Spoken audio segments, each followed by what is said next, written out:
D'accord. un peu court comme explication. On va revenir évidemment à vous. Peut-être passer la parole à Christophe Schun sur la question environnementale, là, de la transition aussi, bien entendu. Peut-être d'abord une première représentation de la question environnementale chez nous, chez vous, ça représente quoi concrètement? Alors, c'est une question très vaste.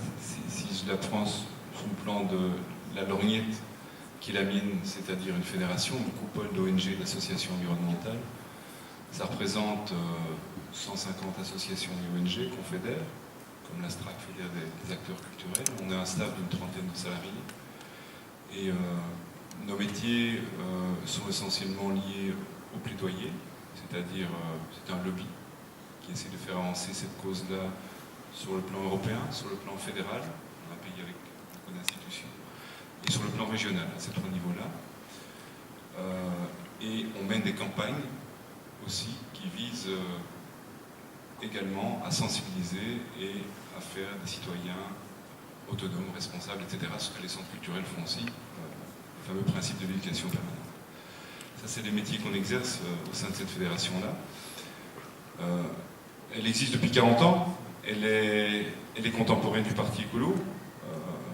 Tous les grands mouvements écologistes sont nés dans les années 60. Après, il y a un bouquin fondateur de l'écologie contemporaine, pour ceux qui s'intéressent à cette question, c'est le Printemps silencieux de Rachel Carson. Et on a vu naître en même temps ou dans la foulée les grandes ONG que sont Greenpeace et WWF, que nous fédérons aussi au sein de notre fédération, et toute une série de mouvements. Au début des années 70, il y avait déjà des millions de personnes qui manifestaient dans les rues aux États-Unis. On a tendance à l'oublier parce que l'histoire a parfois une très très courte mémoire. Et quand on est dans les COP, c'est-à-dire les fameuses réunions liées au changement climatique chaque année, et qu'on voit des manifestants, on se dit enfin on se mobilise pour le climat, mais non. Il y a déjà des millions de personnes qui se réunissaient sur ces enjeux-là, même si les noms étaient différents, et les enjeux sensiblement différents aussi, moins globaux que la question des changements climatiques, il y a 40 ans. Donc, on a suivi ce mouvement-là, on a créé des associations en Belgique, et 3 fédérations, puisque le pays, je veux dire, s'est fédéralisé, pour représenter la diversité des enjeux qui sont liés à ce qu'on appelle aujourd'hui communément la transition écologique et solidaire. On pourrait rajouter le mot solidaire, c'est important. C'est-à-dire tout le spectre des thématiques qui sont portées à travers ce qu'on appelait précédemment, et ça perd un peu de son cours, le développement durable. Alors il y a toujours des politiques internationales en matière de développement durable, mais le terme transition devient un terme générique. On pourra peut-être expliquer pourquoi après, puisqu'il inclut quelque part la notion de mutation, le passage d'un état à un autre, et ça c'est fondamental évidemment, parce que ça donne une perspective, une trajectoire, un projet, alors que dans le développement durable, dans ce concept-là en tout cas, même s'il était documenté scientifiquement, c'est devenu progressivement une auberge espagnole où chacun pouvait voir le développement durable à sa porte, que l'on soit à Davos, que l'on soit à Porto Alegre ou à la Louvière. Donc Interenvironnement, c'est ça, donc c'est une coupole qui fédère des acteurs pour essayer de faire avancer la cause environnementale. C'est un organe de plaidoyer politique, et comme tous les organes de plaidoyer politique, il est en lutte, forcément, puisque nous voulons défendre des enjeux qui sont sans doute les plus importants pour nous, puisqu'on parle de notre point de vue. Et donc, ça dépend un peu des configurations politiques, c'est parfois plus simple, c'est parfois plus compliqué. Et on pourrait dire que pour le moment, c'est à la fois compliqué et très compliqué. Mais ce n'est pas grave, parce que ça fait 40 ans que c'est comme ça, et on peut relier ça à la question culturelle, et c'est une question culturelle forcément, et quand on parle de transition, c'est une question qui est fondamentalement culturelle, puisqu'il s'agit de faire des propositions qui contrent d'une manière ou d'une autre une hégémonie culturelle, qui n'est pas celle défendue à travers les propositions que nous formulons. Et donc on est au cœur de la question culturelle, et c'est pour ça que cette réunion aujourd'hui me semble très intéressante et importante, parce que pour la première fois le monde de la culture jette un pont de manière réflexive avec les acteurs associatifs environnementaux, qui sont aussi des acteurs de la transition, on pourra en parler, parce que nous fédérons ces acteurs-là également, ils viennent à nous, mais plus difficilement, parce qu'ils ont un problème avec la légitimité et avec le politique. Mais c'est intéressant que l'on puisse avoir cette réunion aujourd'hui, justement pour voir comment aller plus loin dans cette démocratisation de la question de la transition, puisque nous travaillons d'une manière ou d'une autre aujourd'hui sur les mêmes enjeux, avec des postures sans doute différentes, mais nous travaillons sur les mêmes enjeux.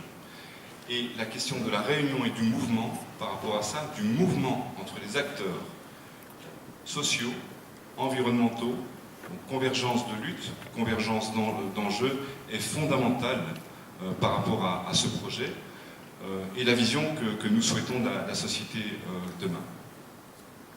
Et donc, quand tout à l'heure je disais, certains nous disent aujourd'hui que le 4e pilier du développement durable, les 3 premiers étant l'environnement, l'économie et le social, c'est la culture.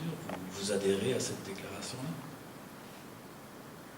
Je pense que je peux y adhérer. Je n'ai jamais réfléchi en ces termes-là, parce que ça ne fait pas partie, je veux dire, de mes piliers de réflexion quotidien, mais je trouve que ça fait totalement sens, puisque nous parlons d'une question culturelle, et d'ailleurs, quand j'ai dit hégémonie culturelle, c'est un constat que nous ne formulons pas uniquement en tant qu'environnementalistes, mais au sein de toutes les associations droits de l'homme, Nord-Sud, etc.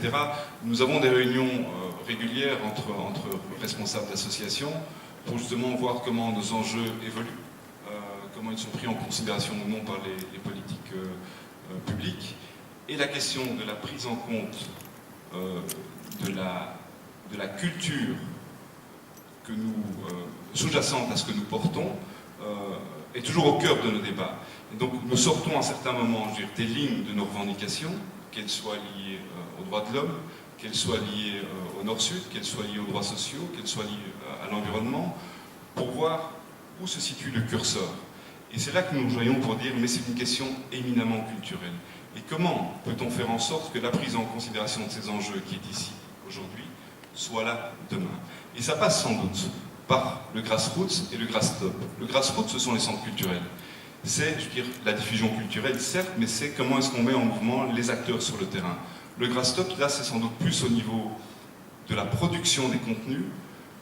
Des quotas, on pourra peut-être en parler. Je trouve que c'est une question qui est tabou, je pense, chez nous, alors qu'en France, il y a des mesures qui ont été très très claires, qui ont été prises, en Flandre également, et on a vu que ça a eu un effet considérable, non seulement sur l'économie, la culture, mais ça peut avoir également un effet considérable sur la culture dominante par rapport à un enjeu.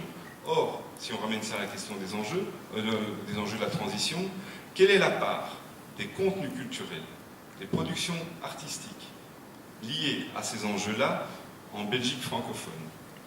Je pense que c'est une question à laquelle il serait intéressant de pouvoir répondre. Moi, je n'ai pas la réponse.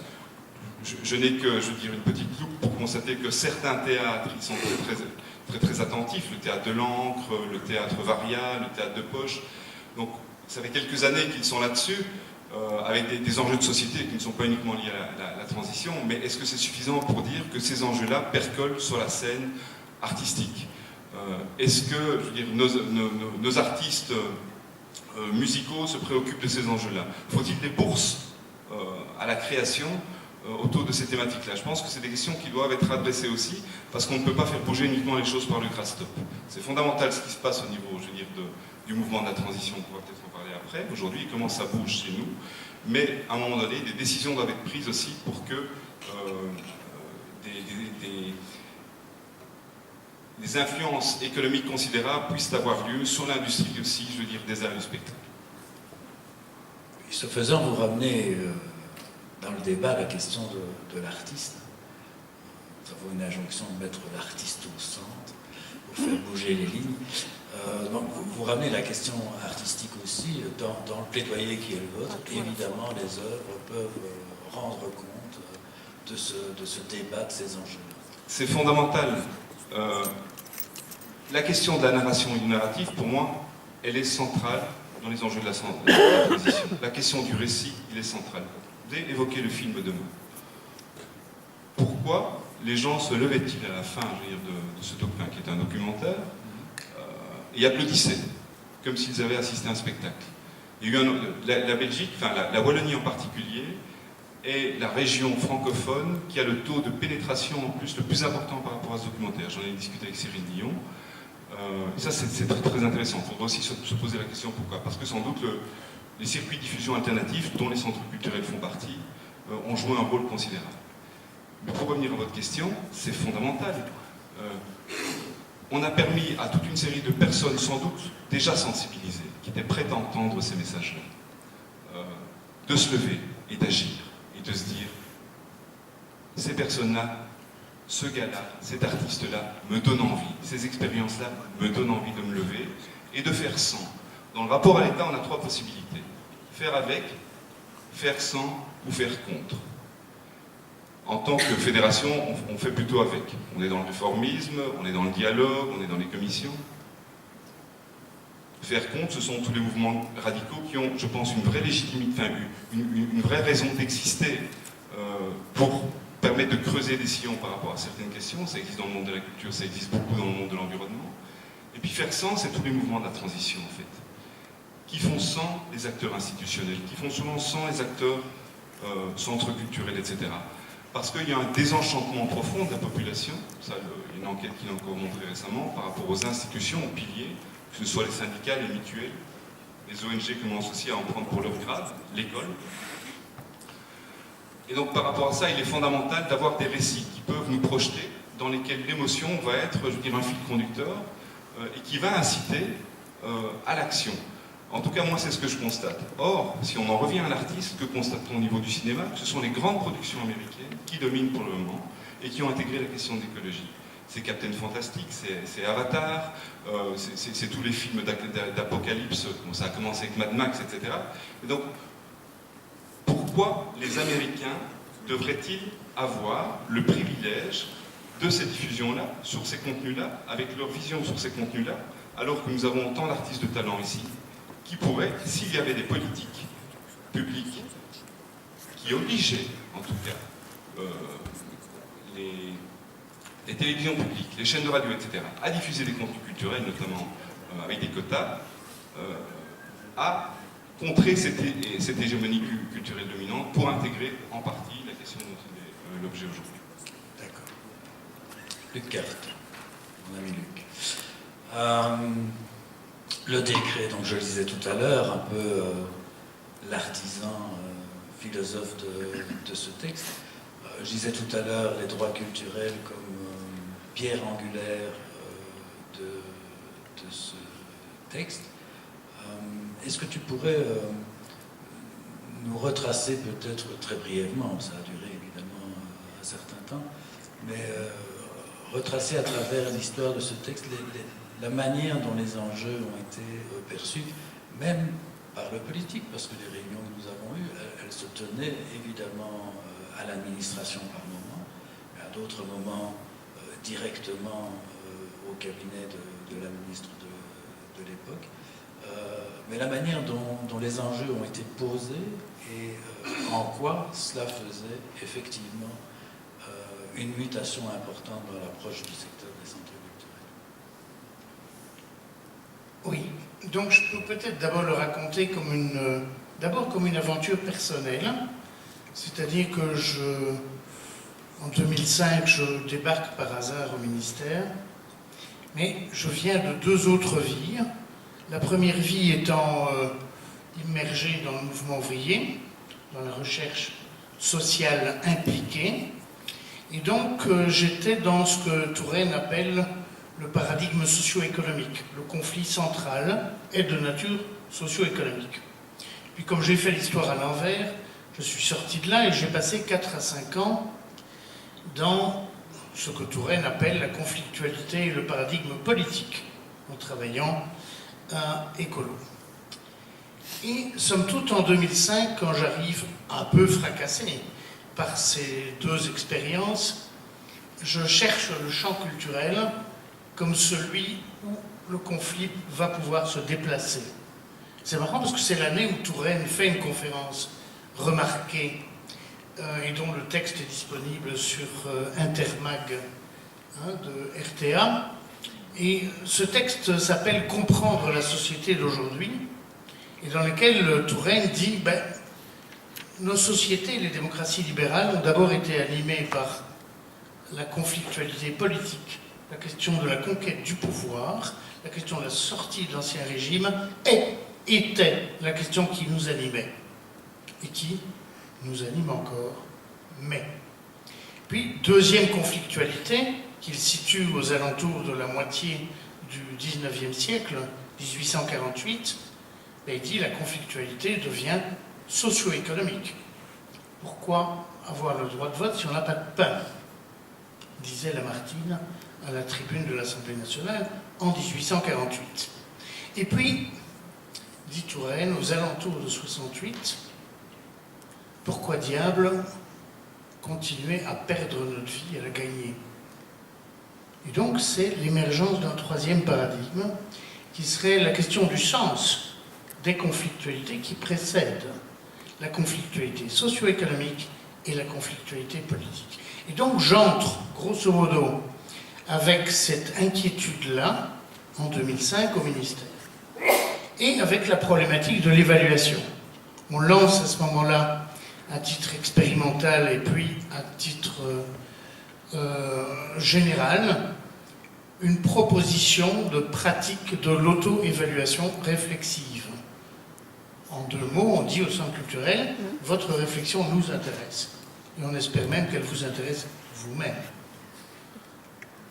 au premier champ. Le fait que l'appareil d'État fasse un signe du genre « votre intelligence nous intéresse » crée un effet de surprise. Et puis un effet de plaisir, je crois. Et donc un certain effet d'emballement. Il crée aussi du côté du cabinet un effet d'inquiétude. Je me souviens d'une convocation étonnante au cabinet de la ministre de la Culture de l'époque, où la chef de cabinet me dit « Mais Luc, pourquoi cette évaluation? Pourquoi cette auto-évaluation ?» Je dis « Mais c'est écrit dans le droit. » Et elle me répondit « C'est aggravé dans la pierre. Quand on applique le droit, Luc, il faut prévenir.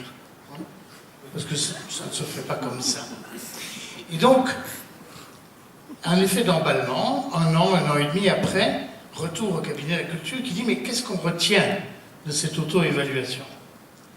Et je dis « Juste des débris. » Des débris, c'est-à-dire, il n'y a plus de langage commun.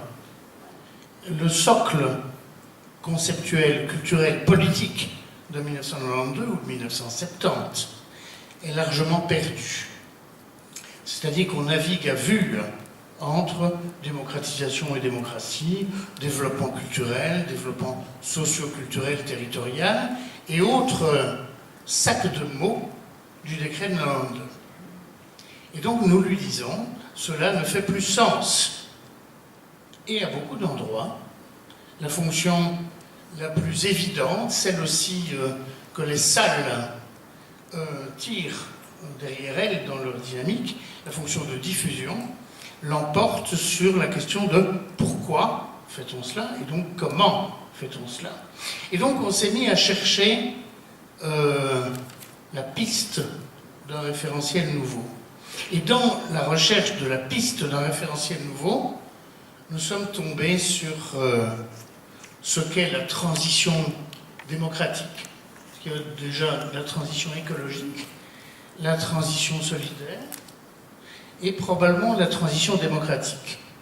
À savoir, dans notre société, il est devenu de plus en plus difficile de s'accorder sur une représentation du monde un tant soit peu stable et communicable. Il y aurait donc un problème majeur d'instabilité de la représentation culturelle du monde et qui mine les fondements de la représentation politique du monde. Comment allons-nous voter pour un conservateur, un socialiste, un libéral, un écologiste et un révolutionnaire si nous ne pouvons pas nous accorder durablement sur le monde que nous regardons ensemble? D'où la nécessité de regarder le monde. D'où la nécessité de reconnaître que le champ culturel a perdu ses frontières imaginaires, ou sa clôture relative qui fait que la culture est un champ, comme dirait Bourdieu. Eh bien non. Dans les années qui nous entourent et qui nous précèdent, la culture n'est plus un champ. Elle devient une dimension.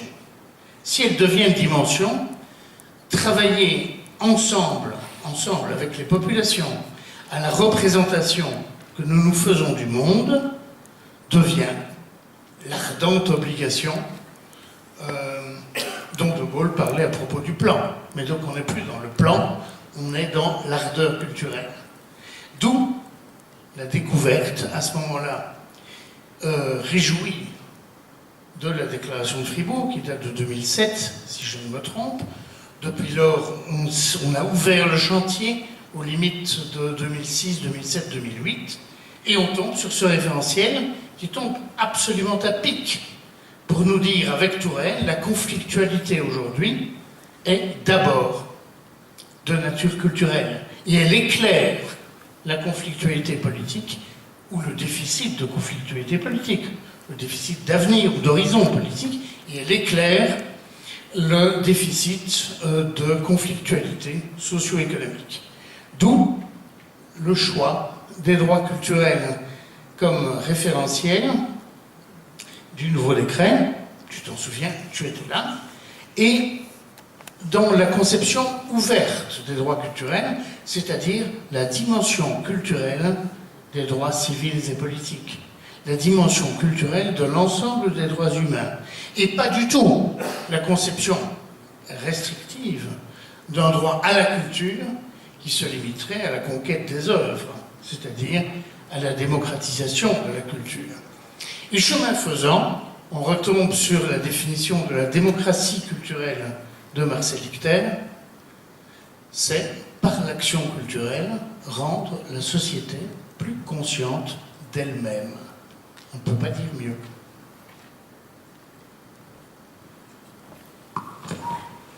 Hein, toujours à bon moment. Donc, on est là à un tournant pour le secteur, tournant évidemment important, puisque d'une part, il essaye de nous redonner le sens. Nous avions eu déjà pas mal de réunions dans le secteur.